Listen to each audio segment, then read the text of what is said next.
হ্যাঁ, মাত্র একটি নিয়ম আর হাজার হাজার ইংরেজি শব্দের শুদ্ধ উচ্চারণ, তাও আবার মাত্র 5 মিনিটে।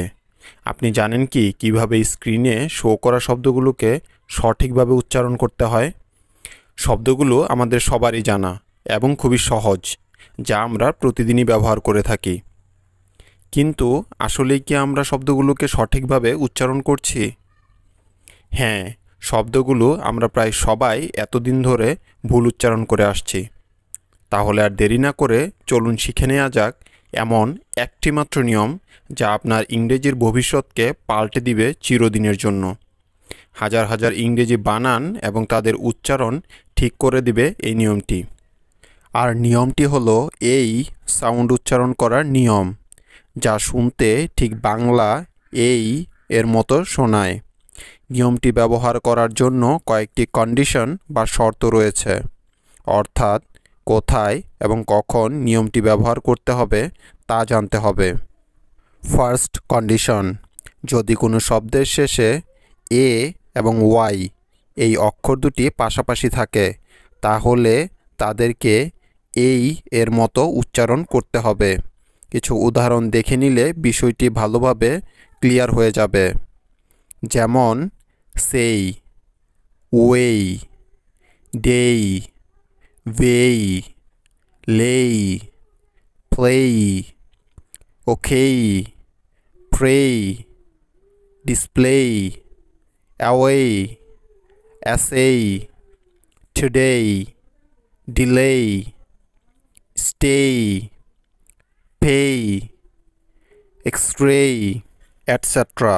সেকেন্ড কন্ডিশন: যদি কোনো শব্দের শেষে ই এবং ওয়াই এই অক্ষর দুটি পাশাপাশি থাকে, তাহলে এদের উচ্চারণ এই এর মতো করে করতে হবে। কিছু উদাহরণ দেখে নিলে বিষয়টি পুরোপুরি ক্লিয়ার হয়ে যাবে।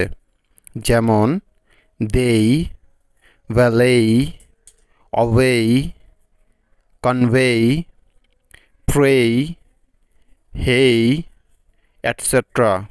থার্ড কন্ডিশন: যদি কোনো শব্দের মধ্যে ই এবং এই অক্ষর দুটি পাশাপাশি থাকে, তাহলে তাদের উচ্চারণ এই এর মতো হয়। কয়েকটি উদাহরণের মাধ্যমে ব্যাপারটি ভালোভাবে বুঝে নেওয়া যাক।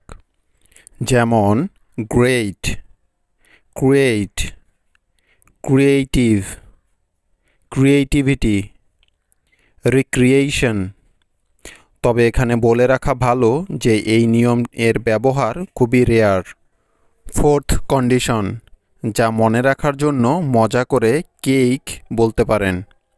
এখানে কেক এর প্রথম সি এর মানে কনসোনেন্ট বোঝানো হয়েছে। কোনো শব্দের শেষে যদি যে কোনো কনসোনেন্ট এর একটি থাকে এবং তারপরে এই অক্ষরটি থাকে এবং তারপরে আরেকটি কনসোনেন্ট এবং তার শেষে ই থাকে, তাহলে শব্দে থাকা এইটিকে উচ্চারণ করতে হবে এই এর মতো করে। কিছু উদাহরণ দেখে নিলে বিষয়টি আরও বেশি ক্লিয়ার হয়ে যাবে। যেমন hate, mate, take, date, late, break, face, game, gate, same, name, tame, blame, cake, case, fate, mail, etcetera. সর্বশেষ কন্ডিশনটি হলো ম্যাজিক এই অক্ষরটিকে খুব কেয়ারফুলি উচ্চারণ করতে হবে, কারণ এই অক্ষরটি এর নিজস্ব উচ্চারণই হলো এই এর মতো, যা আমরা জানি না বা জানলেও তা ব্যবহার করি না। কিছু এক্সাম্পল দেখলে সারা জীবনের জন্য নিয়মটি মাথায় থেকে যাবে।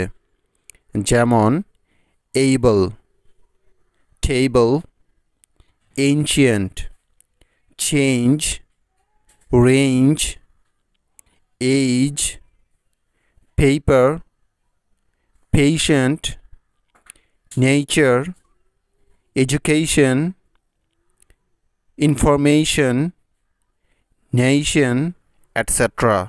ইংরেজি গ্রামার রুলসের সহজ সহজ লেসন নিয়ে এই চ্যানেলটিতে রেগুলার ভিডিও আপলোড করা হয়। তাই যারা ইংরেজি শিখতে চান তারা রাফিজ ইংলিশ চ্যানেলটি এখনই সাবস্ক্রাইব করুন। That's it for this one. See you soon in the next one. Till then, stay healthy and keep learning. Bye.